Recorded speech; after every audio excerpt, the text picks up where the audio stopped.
On vient de le dire, c'est un sujet d'humanité, c'est un sujet d'envergure internationale, et c'est l'occasion pour moi de pouvoir introduire cette prochaine table ronde qui va être présentée par celle qu'on ne présente plus, Bella Lotto, et qui va nous présenter, nous faire une démo, j'allais dire dans la mesure du possible, mais ça a l'air d'être revenu, de notre prochain livrable. Enfin, il est livré, mais c'est un travail qui va être en amélioration continue, et qui est une cartographie des acteurs associatifs et institutionnels, tous engagés dans le Green IT, mais au niveau international. Et ça, je crois que c'est une première. Il y a peu d'outils qui avaient fait ce travail de référencement de tous ces acteurs. C'est 2 ans de boulot, mais je pense que Bella Lotto vous en parlera bien mieux que moi. Donc je l'invite à nous rejoindre pour nous présenter ce super outil, et je pense qu'on peut applaudir pour tout le travail qu'ils ont fait.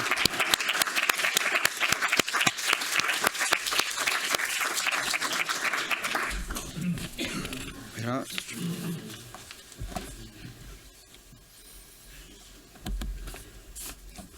On n'est pas très bon en technique, hein, c'est... Je sais pas comment on fait pour switcher. Tu l'as débranché? D'accord.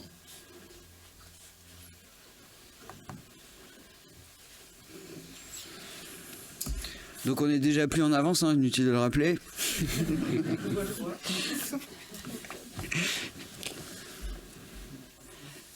Mais bon, prends le temps nécessaire de nous présenter ce bel outil. C'est déjà fini. Non, ce qui serait pour rattraper le temps, il faudrait que ça dure 20 minutes. Mais voilà, tu prends le temps qui était prévu pour. Oui. Voilà. D'accord. Je m'installe par là-bas. Oui. Tu veux t'asseoir ou tu te sens le plus à l'aise? Je saute sur les 4 chaises là. Enfin, que t'es non, mais je suis pas loin. Acier quand même, mais bon. J'ai un peu froid, donc je suis restée un peu avec mes affaires. Tu veux m'asseoir à côté de toi, tu te sentiras. Voilà, oui, c'est beaucoup plus agréable. Alors, donc, faut le faire. Allons-y. Je vois pas le bouton. Le truc classique, tu vois, le speaker. Allô? 3 plombes pour... Merci beaucoup. Waouh, oh. La température extérieure est de... Combien, je sais pas. En tout cas, le ciel est bleu.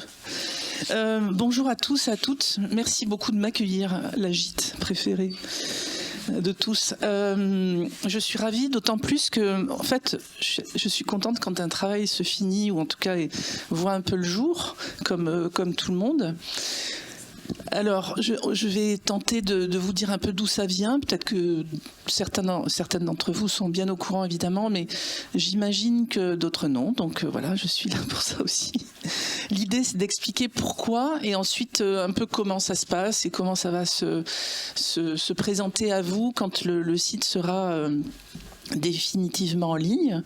Alors l'idée, c'est que au départ, alors je reconnais l'avoir proposé, cette affaire. J'avoue, ma faute. Pourquoi? Parce que c'est venu en fait d'une double, de plusieurs histoires, de plusieurs envies. Déjà un constat qui était que j'avais un peu l'impression étrange, et pas toujours très agréable d'ailleurs, qu'on regardait toujours un petit peu notre nombril en France. Et du coup, moi, ça fait une 12aine d'années que je m'intéresse au sujet qui nous intéresse tous et toutes ici. Et je me suis dit, mais en fait, est-ce que c'est vrai qu'on est si fort que ça en France et tout? On a plein d'experts, il y a plein de choses et tout, on est les meilleurs. Moi, j'aime pas trop ce côté émulation, on est les meilleurs et tout. Enfin, meilleurs en quoi? Je sais pas. Donc, je me suis dit, en fait... peut-être qu'il y a plein d'autres choses. J'ai découvert par exemple des rapports qui tenaient tout à fait la route et dont on ne parlait jamais, sur l'empreinte ceci, l'empreinte cela, sur la question du numérique évidemment. Et du coup, dans mon chemin, je me suis dit, en fait, je me sens étriquée dans cette question purement française, même si on fait des choses très très bien, qu'on a effectivement une certaine, pas priorité, mais on fait des choses un peu plus rapidement que les autres sur ces questions-là. C'est vrai, il faut l'avouer, hein. Soyons contents. Mais en même temps, je trouve que ça ne suffit pas, et je trouve qu'on est très très très rapide à mettre de côté tout ce que font les autres. C'est un peu bizarre et moi j'aime pas trop ça. Je trouve que c'est bien de rendre à César ce qui est à César, de considérer les travaux qui sont faits par les universités ceci et cela. Bref, ça c'est la première motivation, c'était mon côté je me sens enfermé, j'ai envie de respirer un peu plus. Et j'en ai parlé en dehors de ma propre impression, j'en ai parlé à la GIT et ça a tout de suite eu un écho parce que effectivement c'était sans doute le moment aussi pour le faire. Ça venait aussi d'un esprit collectif de curiosité. Qu'est-ce qui se fait ailleurs ? Voilà. Et puis un esprit d'humilité aussi. En tout cas, je pense que ça concernait tous les participants à ce groupe de travail, d'humilité dans le sens où, voilà, on n'est pas forcément toujours à faire les choses mieux, plus ceci, plus cela. Donc voilà. Autre chose qui m'a motivée, j'en viendrai après au but. Ce qui m'a motivée, c'était aussi le fait que chez Point de Mire, donc l'association que je préside actuellement depuis quelque temps, qui visait originellement à sensibiliser le grand public sur ces questions environnementales.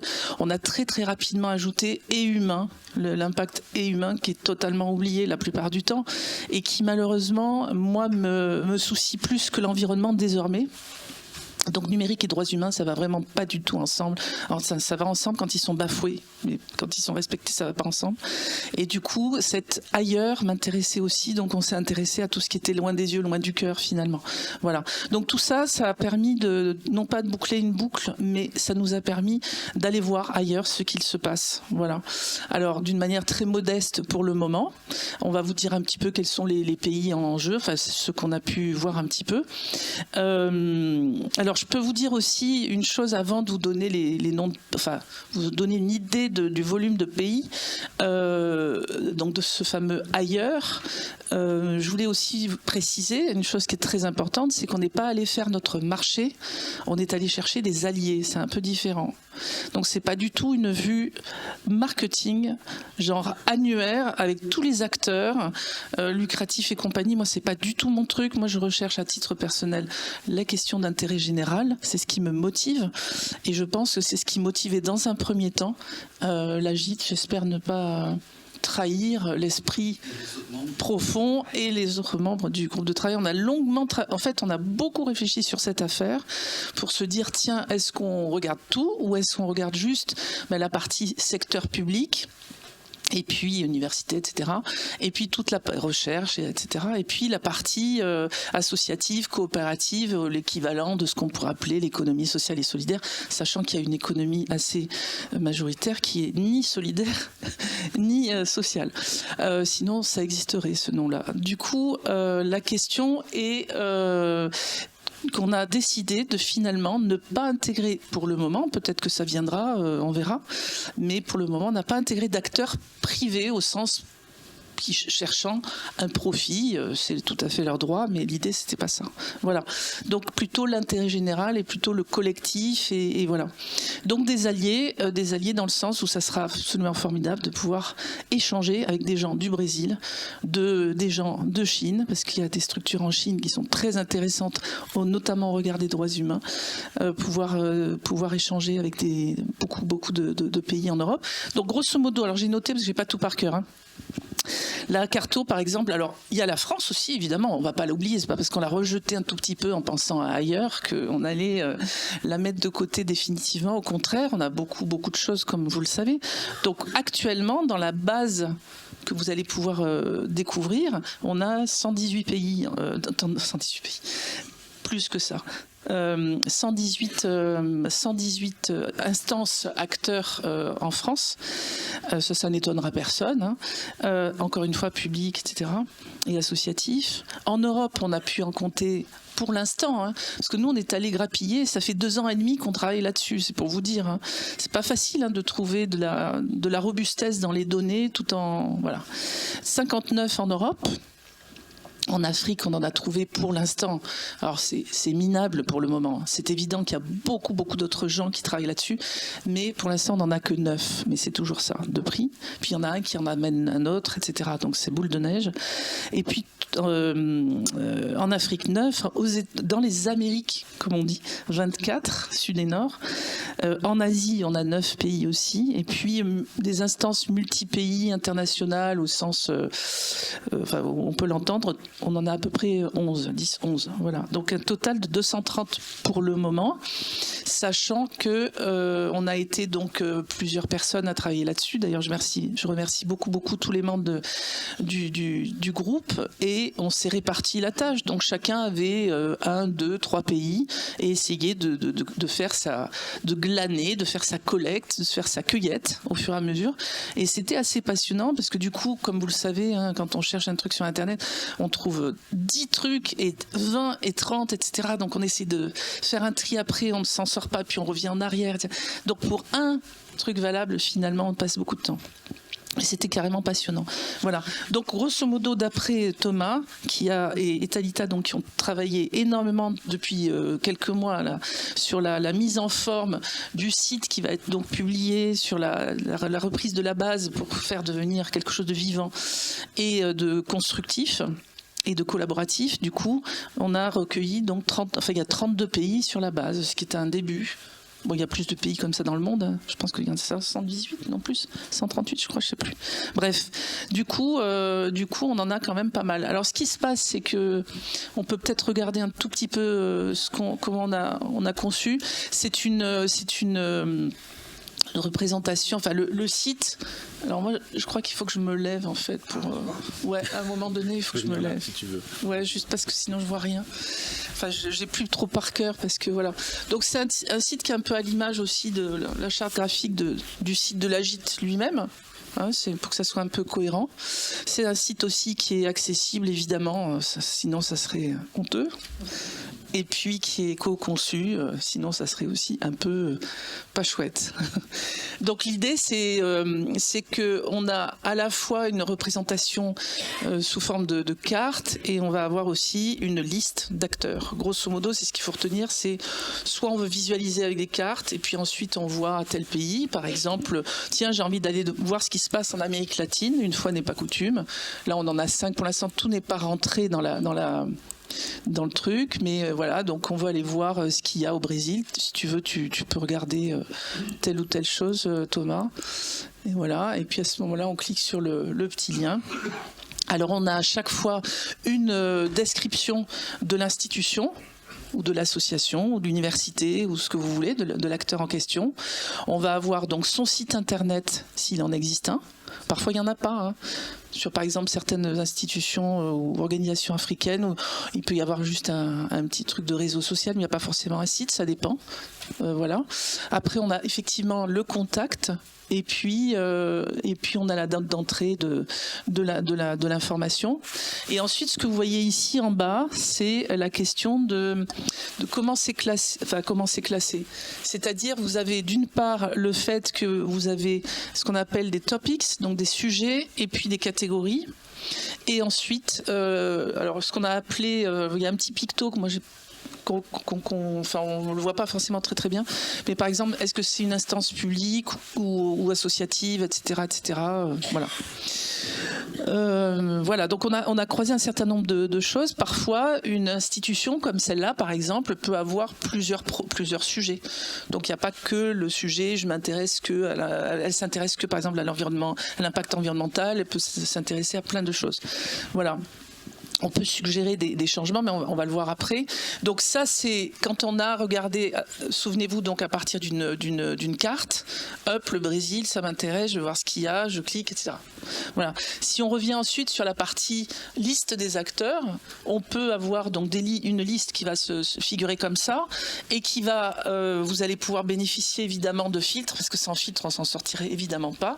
Donc un filtre géographique. Donc quand on l'ouvre, on voit tous les pays qui sont donc considérés, 32 pays, je vous le rappelle pour le moment, et puis toutes les parties, avec toutes les régions en France qui sont dispatchées comme ça.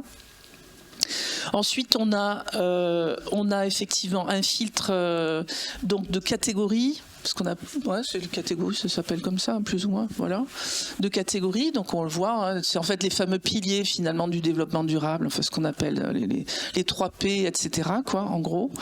Et puis on a la partie, voilà, donc si par exemple on prend ces 2 filtres-là, Economic and Environment, on va retrouver, quels que soient les pays, ces thématiques, en tout cas ces piliers, etc. Avec donc à chaque fois Read More, donc vous pouvez aller au-delà et regarder ce dont il s'agit. Ensuite, je voudrais juste, voilà, après, donc vous avez dans les topics, c'est intéressant peut-être de voir ce que ça représente. Voilà, c'est en fait un certain nombre de différenciation en fait, avec, on va un peu plus loin dans la partie soit purement environnementale, soit plus éthique, soit droits humains, soit ceci, soit cela. Et puis on a donc la définition effectivement. Alors tout est en anglais, vous l'avez vu bien sûr. Hein. On a décidé de faire en anglais parce que bah, évidemment international, on va pas parler, même si le français peut paraître, enfin c'était la langue des diplomates. Voilà. Pour l'instant, c'est effectivement l'anglais qui est plutôt vachement pratique, quoi. Voilà, donc là vous avez un peu non pas la définition, mais ce que l'on peut entendre derrière resource depletion par exemple, ou labor practices, ou ce que vous voulez. Voilà. Mais tout est à peu près intuitif. L'idée c'est que les gens soient à peu près à l'aise pour pouvoir ensuite apporter leur sujet. Alors je viens pour aller un peu plus vite parce que c'est extrêmement fluide, c'est très facile, il y a rien, finalement j'ai pas besoin d'expliquer 36 000 trucs. Hein.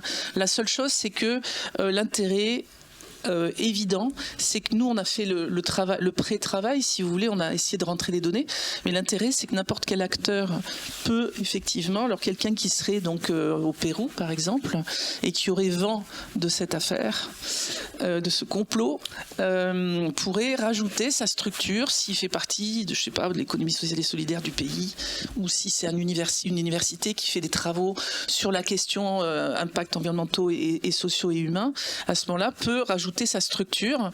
Donc elle va effectivement pouvoir rentrer toutes les coordonnées, etc., comme dans n'importe quel formulaire.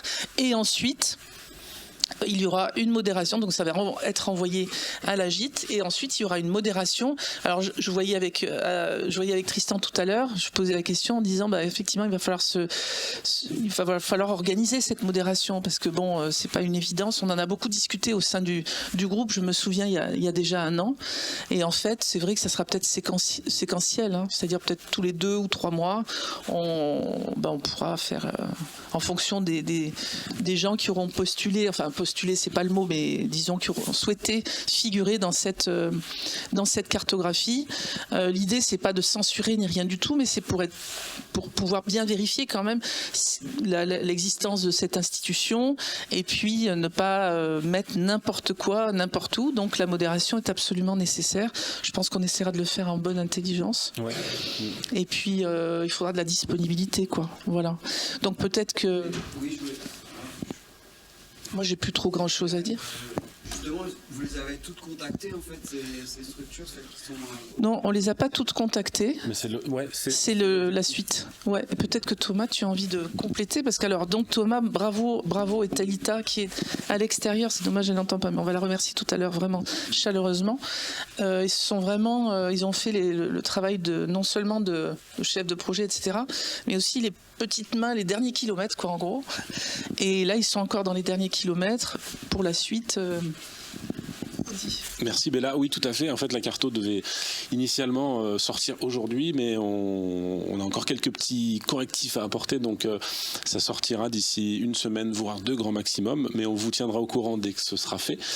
Et effectivement, comme tu le disais Romuald, on a prévu de prévenir toutes les structures qui sont référencées dans cette cartographie. De la même manière, si elles souhaitent apporter un changement sur les textes qu'on a apportés ou sur un élément qui est présent dans la carto, elles pourront nous le soumettre. Donc la première étape, ce sera déjà de prévenir tout le monde. Et une fois qu'on aura prévenu tout le monde, là on va essayer d'aller chercher d'autres structures à l'extérieur. Voilà, mais j'ai pas plus de choses à dire. Tu as très bien résumé la carto, l'outil, et c'est un super travail collaboratif des membres de l'AGIT qui aboutit au bout de quelques mois. 2 ans et demi. De beaucoup de mois. Je précise. Alors, est-ce qu'il y a des questions dans la salle? Parce que c'est aussi l'occasion d'échanger ou des recommandations, des réactions. Voilà, je fais Monsieur Micro. Et en passant, on remercie également l'ADEME qui soutient ce projet voilà, et qui était OK pour avoir un outil totalement en anglais. Donc merci beaucoup l'ADEME. Ouais, ça c'était un grand moment ça. Bonjour, Lise Breteau, je suis chargée de plaidoyer chez Green IT et moi la question qui me vient en regardant ce que vous projetez ici, c'est est-ce que vous avez réussi à identifier, à distinguer en fait dans les non-profits ce qui relève de l'associatif, on va dire type message d'intérêt général et l'associatif type représentation d'industrie / lobbying. Est-ce que vous avez réussi à faire cette distinction dans votre cartographie ? Alors en fait, excellente question parce qu'évidemment c'est un des cœurs du sujet. On n'a pas forcément fait cette distinction spontanément quand on n'avait pas les informations. Et alors moi je pense à certaines choses, notamment des syndicats en Indonésie par exemple, typiquement, qui représentent, donc, ou en tout cas des institutions qui représentent les travailleurs, etc., ou qui représentent des industries comme vous le disiez. Donc pour l'instant, cet affinage il va se faire avec le temps. C'est-à-dire que je pense que c'est en les contactant qu'on va leur poser un certain nombre de questions aussi pour rentrer un petit peu plus dans le détail, pour avoir un niveau de granularité supplémentaire. Pour l'instant, cette collecte, elle était assez large, mais du coup, je pense que c'est dans ce deuxième temps, on va, en allant à la rencontre de ces acteurs-là, on va leur leur poser un certain nombre de questions pour affiner le message et pour que ça soit plus clair pour effectivement ce que ça nous apporte à tous. Mais bien sûr, c'est extrêmement important, je vois bien. Merci pour cette première question. J'ai un petit complément à apporter là-dessus. C'est qu'en fait, effectivement, on a quelques structures qu'on a identifiées et pour l'instant, on ne sait pas encore si on va les mettre dans cette cartographie ou pas. On va se réunir avec le groupe de travail pour le décider. Néanmoins, si je retourne dans les filtres, on a ici, dans le pilier de développement durable, on a un filtre économique. Et en fait, c'est plutôt là qu'on met les acteurs qui sont chargés du développement économique des structures, donc type syndicat. C'est plutôt sur ce filtre-là qu'on va pouvoir les retrouver. Est-ce qu'il y a une autre réaction, une question dans la salle? Non, c'est super, merci, vous contribuez à ce qu'on respecte le timing, donc merci beaucoup. Et oui, vraiment, applaudissez Bella pour l'énergie qu'elle a mis à tenir un groupe de travail pendant 2 ans et demi. Pour ceux qui participent, vous savez à quel niveau. C'est un gros boulot, donc un grand merci Bella et un grand merci à tous ceux qui ont participé, qui ont donné ce temps aussi longtemps, et le travail fait que commencer. Oui, et je rajouterai une chose, merci Rumel, je rajouterai une chose, c'est que 2 ans et demi, ça peut vous paraître anormalement long, genre qu'est-ce qu'ils ont foutu pendant 2 ans et demi pour faire un truc qui paraît très simple. D'abord, c'est parce que l'outil est simple, parce que justement on a eu quelqu'un qui a pu aussi, qu'on a pu le simplifier avec le temps, et puis surtout 2 ans et demi, c'est ce temps-là qui fait que on a des problèmes avec faire des réunions, échanger avec les uns et les autres, il y a des absents, des présents, des trucs, des machins, tout le monde connaît ça. C'est vraiment le lot de chacun et chacune. Donc, mais la grosse question, et ça j'insiste beaucoup, ce sera le mot de ma fin, sinon on va aller vers du retard, c'est que on s'est vraiment posé pour les 2 ou 3 premières réunions la question vraiment éthique. Profondément. C'est-à-dire vraiment c'était qu'est-ce qu'on veut faire, pourquoi, et c'était vraiment une question de vraie valeur, quoi. C'était pas du tout pour faire les choses, quoi. Et on sait à quel point tu portes ce sujet de l'éthique et de la valeur, donc c'est à sa juste mesure, je crois, quand Bella merci, mais en tout cas c'est un peu ça, mais c'est vrai, je fais au mieux, quoi. Merci beaucoup. Merci.